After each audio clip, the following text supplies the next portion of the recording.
አክሱም የባለ አለቃ ከተማ ነበረ። ሰዎች በብዛት የሚነገሩትን ነገር ስለ አክሱም ያውቃሉ። እንደማንኛውም የጥንት ከተማ እንደሌለ ብሩህ ነው። ከጥንት ጀምሮ አክሱም ብዙ ታሪክን ተጫውታለች። የንጉሠ ነገሥት መንግስትን ተስማማች። የኢትዮጵያ ታሪክ በእንቅስቃሴ እንደገና ተንሰራፈች። አክሱም ከተማ ብዙ ምልክቶችን ያቀፈ ነበረች። እንደ ስብሐት ለአክሱም የባህራል አክሱምን በቅበላ ለማወቅ ብዙ ምስጢሮች አሉ። ከዚህ በነላ አንጀት ለማየት እንሂድ። ብዙ ሰዎች አክሱምን በአንዳንድ ታሪካዊ ምንጮች እንደተራቡ እና ብሩህ በማለት ይጠብቃሉ። ነገር ግን አክሱም ለዘመናት የረጅም ሕይወት ባለበት ከተማ ነበረ። ከቀድሞ ክፍለ ዘመን ጀምሮ እስከ ማኅበረ ሰላም ዘመን ድረስ አክሱም ብሔራዊ ታሪክና ባህል የብዙ ማኅበራት ማዕከል ነበረ። የአክሱም ንጉሥ እንደ አንስቶስ እና እንደ ኤዛና በጣሊያን ብሔራዊ ሙዚየም የተገኙት በብዛት ሕዝብ ተስፋ የነበረች ማረጋገጫ ናቸው። ስለዚህም አክሱም ለታሪክና ለባህል ብዙ አስተዋጽኦ አበረከተች የሚባል እንደምን አያውቅ አይቻልም። አክሱም እንደተራቡ ከሆነች ነበረች። እንዴት የዚህ አገሪት ታሪክ ሊቀረጽ ከሚችል ባህል እንዲኖረው፣ እንዴት ከባህሉን ጥንቃቄ እንዲኖረው እንደሚችል ማወቅ ይችላል።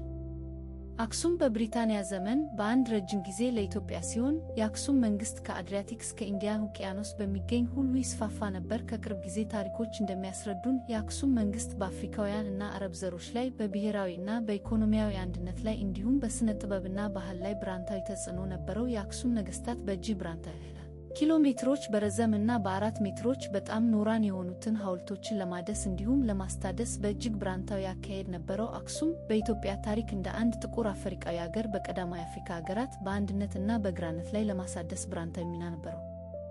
አክሱም በእንቅስቃሴ የሚታወቀው ከኛው እስከኛው ክፍለ ዘመን የሚደረስ በረዘማቢ ሐውልቶች ነው። እነርሱም ለአክሱማውያን ንብረት እና ሐዘን ምልክት ነበሩ። ከነርሱ መካከል በጣም ታወቁት ሐውልቶች በአክሱም ከተማ ተገኝተዋል። አክሱማውያን ሐውልቶችን ለሞተ ነገስታት ማረክ የበዓሉ ሲሆን በእነርሱ ላይ ለታሪክ አዋቂ ሆነው የሚገኙ ጉንፊዎች ያቀረቡ ለአክሱማውያኖች በለከ የሚገኙት እንደ ንብረት እና ምልክት ነበሩ። በሐውልቶች በኩል ለዚህ ታሪካዊ አካባቢው ብዙ ታሪካዊ ትምህርትና ቅስቀሳ ማዳበሪያ እንዲሁም ጥቅም ላይ ይውላል። እንጠብስ ለአክሱም ሕዝብና ታሪክ የሚገኝ ይዘት እንዲሁም የሚገኙ ቅርሶች ተንበርክብ እንዲሁም ታሪክን ለብሰን በረድ እንዲንቀሳቀስ ያስችላል። በአክሱም ሐውልቶች በኩል ለታሪክና ለባህል ብዙ ነው።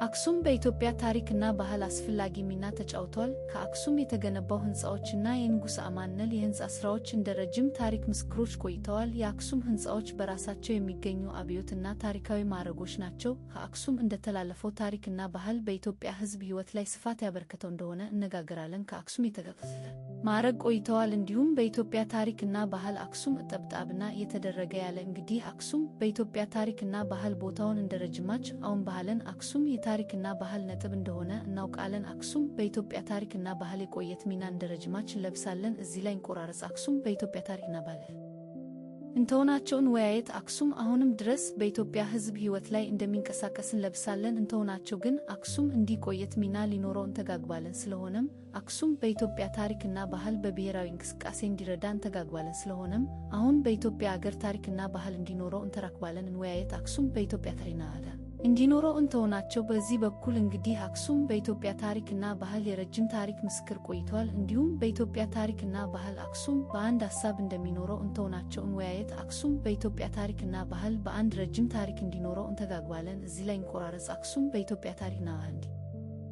እንደ አክሱም ታሪክና ባህል በአንድ ትልቅ ባህር ውስጥ ተፈራርሞ እንዲረዳና እንዲያውቅ የሚጠብቅ ነገር ነው። ይህ ዓለም በታሪክና ባህል በዝቅተኛና እውነተኛ አስተያየት የሚያወድስ ዳሩ ነበር። ስለዚህ ይታወቅ የሚለው የመነሻ እይታ ነው። እናም አክሱም ከኛ በስተቀር ወይም ከዚያ የሚፈልጉ የገና እይታዎች ይኖርባቸው እንደ ታሪካችን ሁሉ አንደ ማዕዘን ይሆን የታላቅ አስራት እይታዎች እና ውድድሮች በዚያም እንደፈረሱ ወይም እንደ ባለው ጉባኤ ተወኩሉ።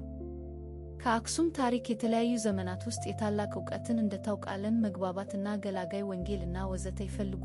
እነዚህ የአክሱም ታሪክ ወይም ባህል ለብረኛ ሕዝብ በአንድ ምስክር ይወሰን።